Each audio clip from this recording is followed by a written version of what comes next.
Hey guys, welcome back to my channel. So today's video is a new and probably one-time series about statements regarding K-pop that are objectively true. Before we get into the video, I want to clarify some questions that might arise from the title of this video. So this video is exactly what the title says. It's statements about the K-pop industry slash fandom that are objectively true. I got inspired to make this video by the events of the last year or so.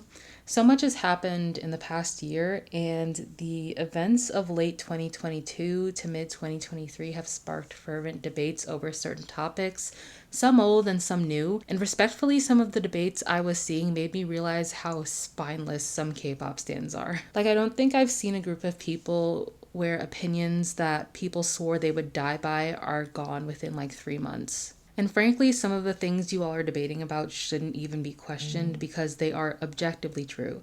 Which leads me to my second clarifying point, which is how this is different from an opinion video.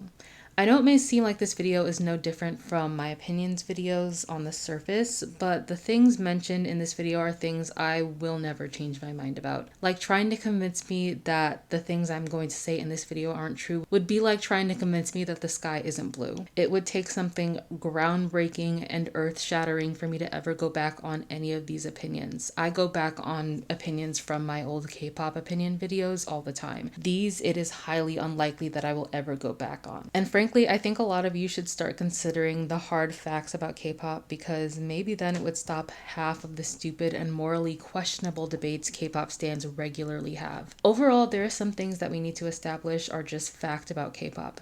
And so without further ado, here is a list of statements about K-pop that are simply not debatable. First is, the loving, humble CEO who just cares about his group is a facade. So I know that more people are coming to this realization with what's happening with 50/50, and I am grateful for that, but more people need to come to understand the following statement. These CEOs who make themselves known to fans through the groups they manage and try to act like the loving and doting parents of the groups they manage are lying to you. All of them are. And those of you who have been around long enough know it's true, and you've seen the facade of the CEOs drop. When I became a K-pop stan, JYP was still beloved as a doting and silly CEO who genuinely loved his groups. Now most people have very few good things to say about him, and he has had numerous former and current artists complain about his treatment and overall management style. And yes, I'm aware he's not technically the CEO anymore, but it's still his name on the company, and it's well known that he has a big say in what JYP groups do and when. And as I said, JYP idols have explicitly mentioned him when discussing their poor treatment. The same thing happened to Brave Girls. When Brave Girls hit it big with their chart reversal, their CEO crawled out of his hole to act like he had supported Brave Girls the whole time, when the reality was that he had mistreated, mismanaged, and severely underpromoted them. He even got the members in on it, and people were claiming that he was such a good and kind CEO who genuinely cared about his group. Now, 2 years after their chart reversal, Brave Girls are now rebranded to BB Girls and under a different company because of how poorly they were managed. Their former CEO squandered all of the popularity and success from that chart reversal and let them sit around collecting dust despite the fact that there was a massive demand for them domestically, and the entire time he acted like he was just a loving and doting CEO who just wanted them to succeed. Stop falling for it. CEOs do not care about the groups or the idols they manage beyond their usefulness. To them, the idols and groups they manage are products, not people, and they will be treated as such. There is no CEO out there who won't use and abuse idols for their own personal gain. It's all publicity, and the idols they manage say nice things about them because that's their fucking boss, and they're not going to tell everyone how much they hate the person writing their checks. They'll parade around in front of an idol or group's fans, telling them that they're going to take good care of them and that they want them to be healthy and happy, all while underpaying and overworking them. The sooner you all accept that CEOs do not care about their idols beyond how they can use them for personal gain, the better. Next is, there is no next BTS, and K-pop is not as big in the US as you all want to believe. There's been a lot of talk about the extent to which K-pop is popular in the US and who is going to take over for BTS in the future amongst K-pop stans. And I feel like it's been said so many times, but legitimately no one is. And I usually see this debate happening amongst non-American K-pop stans or American K-pop stans who haven't put into context the level of popularity K-pop has in the US, but there is quite literally no group that is even close to reaching BTS levels of popularity. As I said in a recent video, a lot of K-pop companies and fans think that popularity in the US is simply just a matter of hitting #1 on a certain chart, but it's not that simple. Aside from BTS, no other group has broken into the consciousness of the general public. It's not like regular everyday people are checking the Billboard 200 and see that Stray Kids is #1 or that Twice hit 83 on the Billboard Hot 100. I could ask anyone around me who isn't familiar with K-pop if they know any other group aside from BTS and they would say no. Meanwhile, people I had no idea knew anything about K-pop not only recognize BTS, but recognize songs like Dynamite and Butter and know some of the members by name. There's even a level of recognition of BTS amongst the older generation who are much less familiar with K-pop than younger people.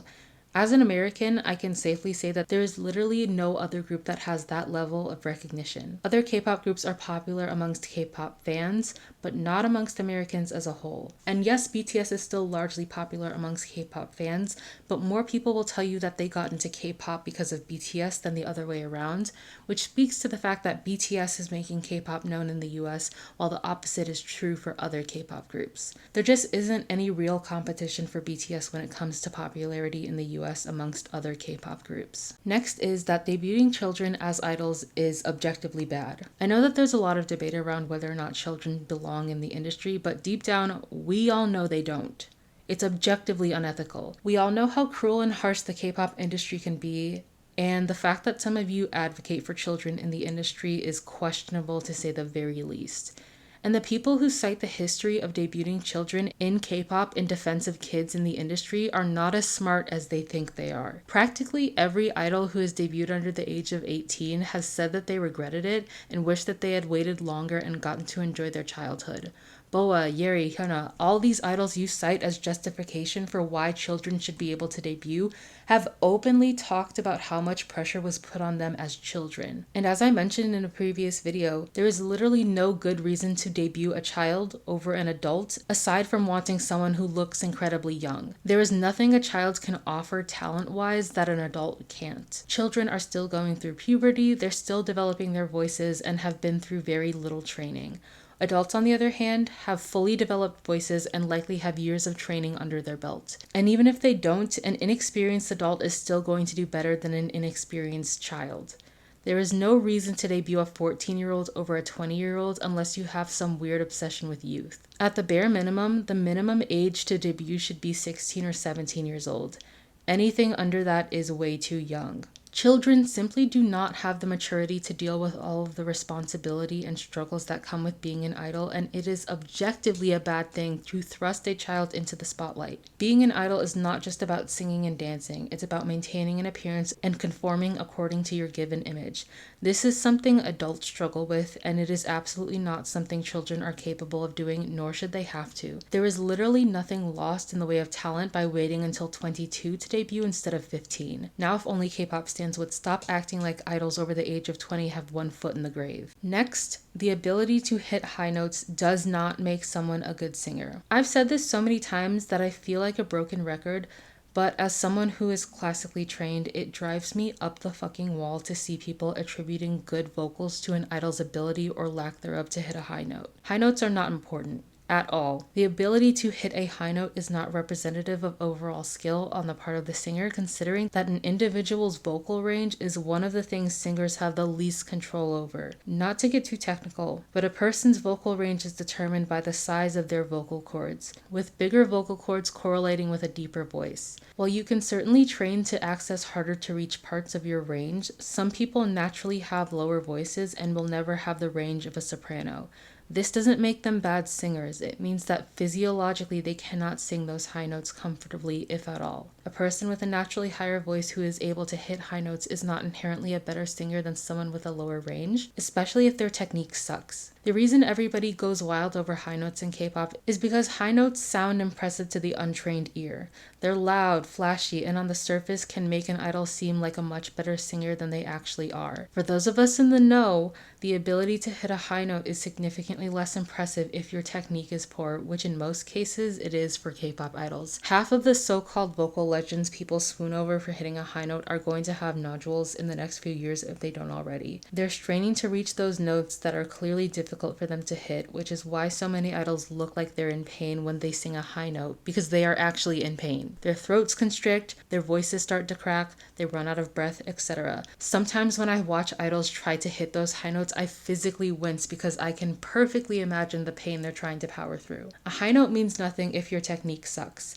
I get that not everybody will be able to recognize poor technique, but get rid of the idea that the ability to hit a high note is an indication of a good singer. Next, anyone who falls for solo stan propaganda is dumb and impressionable. Literally every solo stan, no matter what group they're a part of, shares the same rhetoric. The company doesn't care about X member doesn't get promoted equally, X member doesn't get enough solo activities, blah blah blah. It's so predictable, and it is quite literally the same for every group of solo stans. Within the same group, you see solo stans for each individual member using the exact same talking points. X member didn't get enough lines, so if every member of the group didn't get enough lines according to each of their individual solo stans, then who sang the fucking song? The ability to be turned into a solo stan is simply the mark of someone who is easily impressionable and doesn't do their research. If you compare notes with literally any random solo stan for another idol, you'd realize that all of you are saying the exact same things.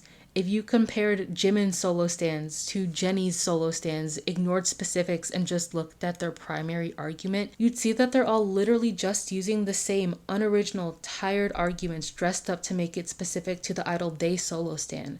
And frankly, the existence of solo stans for every group proves my point. How is it that HYBE hates every member of BTS and won't promote them properly, and every other member gets way better treatment according to each of the members' solo stans? If they're all getting treated like shit, then who's driving the bus? It literally takes little to no effort to debunk 100% of the things solo stans try to feed you about a member because their arguments are unoriginal and lazy. Nobody with a brain is falling for it. And last, Momo and Heechel's relationship was weird and Heechul is a creep. I'm still waiting for an apology for the amount of shit I got for pointing out how weird it was for that fossil to be dating Momo. Like, if you were subscribed to me in early 2020, you remember how much shit I got for calling Heechul a creep, and now 3 years later, practically everyone agrees with me, while I was getting wailed on for the same opinion back when their relationship was first revealed. Not only was the age gap weird, but Heechul is simply just a creepy guy. This man openly admitted to having a crush on a member of Wonder Girls when she was 15 and he was 25 fucking years old, and prided himself on turning down the chance to go on a date with her. This man has also been said by numerous people to have a weird obsession with Japanese women.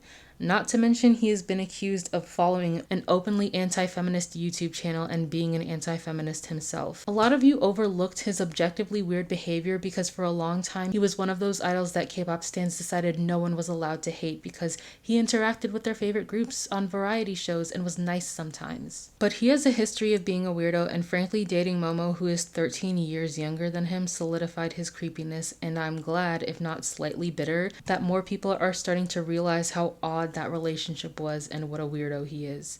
If a female idol had dated a boy group member 13 years younger than her and admitted to liking a male idol 10 years younger than her when he was still a child, you all would have a fit. But a lot of you let this man, who is objectively weird, get away with no consequences. I still can't believe it took some of you this long to admit you were wrong about him, because it literally took a measly Google search to find a clip of him admitting to having a crush on a child as an adult. And please don't start with how he's known as one of the safest male idols, because that's completely subjective. His female friends vouching for him doesn't mean he's not a creep, because they can only vouch for how he treats them, not how he treats other women. And like I said, there is plenty of evidence to suggest otherwise. He's a weirdo. End of story. Anyways, that is all for this video. I'm sure I didn't touch on everything, but I think these are a handful of statements that any reasonable person can acknowledge is true about K-pop. Let me know in the comments your thoughts, and if you think there's any other statement about K-pop that's non-negotiable. Thank you all for watching, and I will see you in my next video. Bye!